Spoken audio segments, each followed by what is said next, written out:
Fala galera, sejam muito bem-vindos ao meu canal. Para quem não me conhece, meu nome é Daniel Jacques e o assunto de hoje, é claro, é a segunda parte da história de Dom Diego Armando Maradona. Para quem não viu a primeira parte, o link está aqui e na descrição.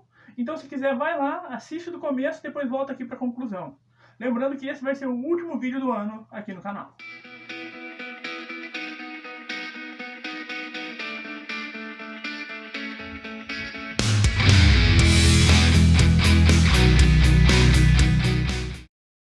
Para continuar contando a história do Maradona, eu vou fazer um resumo do começo. Diego Armando Maradona Franco nasceu em 30 de outubro de 1960 e entrou para as categorias de base do Argentinos Júniors aos 9 anos. Iniciou sua carreira profissional aos 15, em 1976, e em 1977 chegou à seleção principal, mas não foi convocado para a Copa de 1978, que seria realizada e conquistada pela Argentina. Em 1979, Maradona seria destaque da seleção argentina sub-20 campeã mundial. Em 1981, chegaria ao Boca Juniors, onde conquistaria seu primeiro título, o Campeonato Metropolitano daquele ano. Em 1982, a Copa da Espanha e a ida ao Barcelona. Foi lá, durante um tempo afastado por uma lesão, que Maradona teve seu primeiro contato com as drogas. Em 1984, a chegada ao Napoli, onde faria história. Em 1986, a Copa de Maradona, onde ele estaria no auge de seu talento e seria campeão, contando inclusive com a mão de Deus. Aí viriam os títulos com o Napoli e a Copa de 90, onde ele acabaria ironicamente jogando no estádio do Napoli contra a Itália. E a Argentina chegaria novamente à final, dessa vez derrotada pela Alemanha Ocidental. Em 1991, seu primeiro doping, num jogo do Napoli contra o Bari, e a sua primeira suspensão de 15 meses. E é a partir daqui que a segunda parte começa.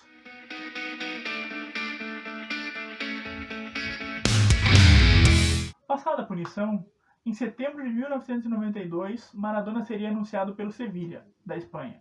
O time era então treinado por Carlos Villardo, que tinha sido técnico de Maradona no título mundial de 1986. Seria, porém, uma passagem rápida e sem destaque, assim como aconteceria no ano seguinte, quando ele foi anunciado pelo Newell's Old Boys de Rosário, Argentina. Maradona chegou à Copa de 1994 como uma grande incógnita. Se jogasse tudo o que sabia, a Argentina certamente seria uma das favoritas, mas fazia tempo que ninguém via o velho Maradona em campo. Maradona marcou um gol na estreia, na goleada de 4-0 da Argentina sobre a Grécia, e a sua comemoração, correndo nervoso em direção à câmera, também entraria para a história. Para Redondo para Maradona, Maradona para Redondo para Cani, Cani para Redondo para Maradona, Maradona na media luna, tiró, gol! ¡Gol!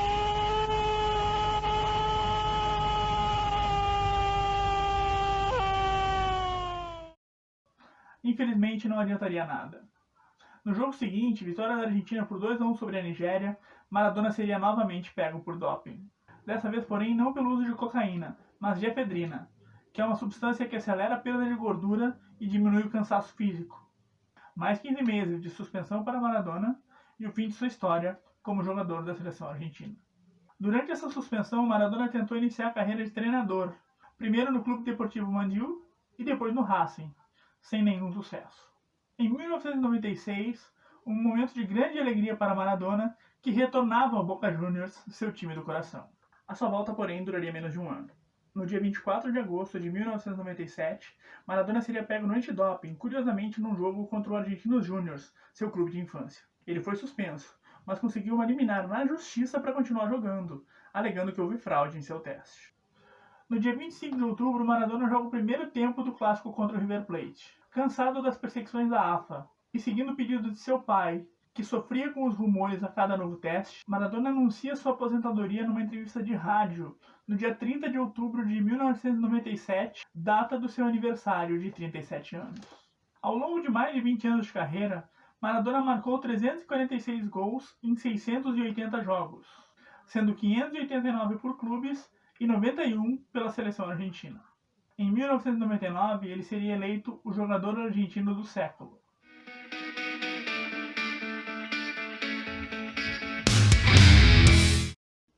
No ano 2000, ele sofreu um ataque cardíaco por overdose de cocaína enquanto estava em Punta del Este, no Uruguai. E é aí que ele se muda para Cuba, então governada pelo seu amigo Fidel Castro. De lá, Maradona lança sua autobiografia Eu Soy Diego. Logo em seguida, porém, ele pede para alterarem o nome do livro para Eu Soy Diego de la Gente. que significa das pessoas, do povo. E aqui tem uma história que só foi revelada agora, depois da morte de Diego Maradona. Em 2000, com Maradona já em Cuba, o cantor Eric Clapton, que também tinha problema com drogas, convida o ex-jogador a passar um tempo em Crossroads, sua própria clínica de reabilitação em Antigua, no Caribe. Os dois chegaram a se falar por telefone, e Maradona garantiu que iria, mas ficou adiando e acabou ficando em Cuba. No fim daquele ano, a FIFA fez uma votação pela internet para saber quem era o melhor jogador do século, e a vitória de Maradona foi esmagadora. A ideia da entidade era premiar Pelé, e por isso Joseph Blatter decidiu dar a Maradona o prêmio da juventude e a Pelé o da família do futebol. Os dois então ficaram sendo os melhores jogadores do século.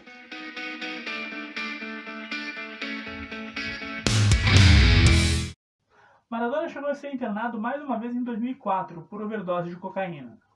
E mais uma vez ele se recupera, e em 2005 ele chega a apresentar o programa La Noche del 10 na TV argentina. Logo na estreia, o convidado é Pelé.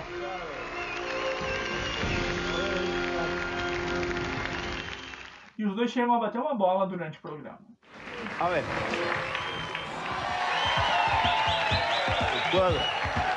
¿A qué hora vamos a parar? ¿A qué hora vamos a parar? Vamos a quedar até amanhã.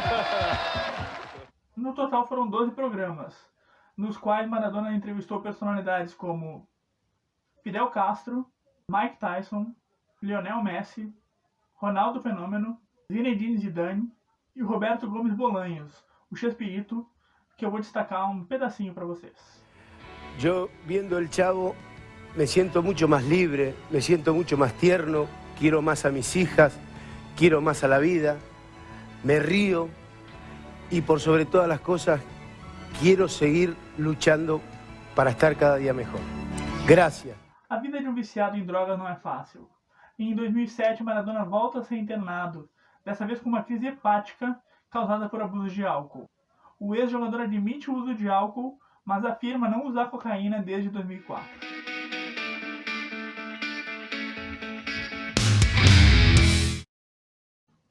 Em 2008, a Argentina surpreende o mundo, ou a mim pelo menos, anunciando Maradona como técnico da seleção. E ele classifica a equipe para a Copa do Mundo de 2010, que seria realizada na África do Sul. E até que os hermanos não foram mal. Na primeira fase, venceram a Nigéria por 1-0, a Coreia do Sul por 4-1 e a Grécia por 2-0. Nas oitavas, 3-1 sobre o México. E mais uma vez, a Alemanha pelo caminho. Não teve nem graça. 4-0 para a Alemanha e o fim da carreira de Maradona como técnico da Argentina. Em 2013, Maradona deu uma declaração que para mim define bem a consciência que ele tinha de seus problemas. ¿Sabes qué jugador hubiese sido yo si no hubiese tomado cocaína? ¿Qué jugador nos perdimos? A segunda década dos anos 2000 foi cheia de idas e vindas, altos e baixos na vida de Diego Maradona. Até o começo de novembro de 2020, quando Maradona foi internado às pressas em Buenos Aires e foi descoberta uma pequena hemorragia no seu cérebro. Ele passou por uma cirurgia para drená-la e recebeu alta no dia 12. Diego Armando Maradona Franco morreu no dia 25 de novembro de 2020, em Tigre, região metropolitana de Buenos Aires, após uma parada cardiorrespiratória.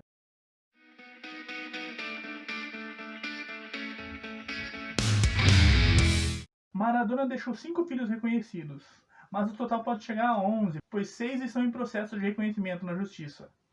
4 em Cuba e 2 na Argentina.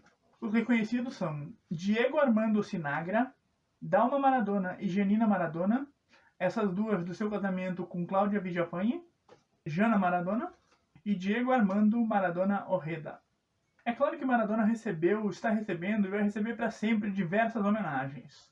No dia de sua morte, 25 de novembro, o Boca Juniors estava em Porto Alegre para enfrentar o Internacional pela Libertadores da América, mas o jogo foi adiado e o clube voltou para a Argentina. E no jogo adiado, o atacante argentino Carlitos Tevez marcou o gol, tirou a camisa do Boca só para revelar outra camisa do Boca por baixo, essa de 1981 e presenteada a ele pelo próprio Maradona. A camisa foi utilizada pelo craque na sua primeira passagem no clube chinês. A peça estava num quadro na casa de Tevez, para onde eu acredito que tenha voltado.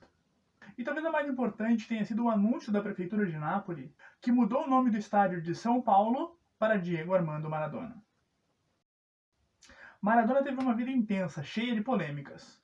Eu admito que não fui sempre fã de Dieguito, chegando a discutir com amigos argentinos por causa dele. Mas já faz algum tempo que, para mim, ele foi um dos maiores jogadores e das maiores personalidades do futebol de todos os tempos. E se sua vida não foi nenhum exemplo, ele sabia disso, mas não tinha como voltar atrás. E eu até digo que, em certa medida, ele era um exemplo de luta. E no final ele soube que foi grande, entrou para a história, mas teria sido muito maior não fosse seu envolvimento com drogas. Onde estiver, fique bem, Dieguito. Suerte! É isso aí, galera. Nesses 2 episódios eu tentei contar a história do Maradona sem julgamentos.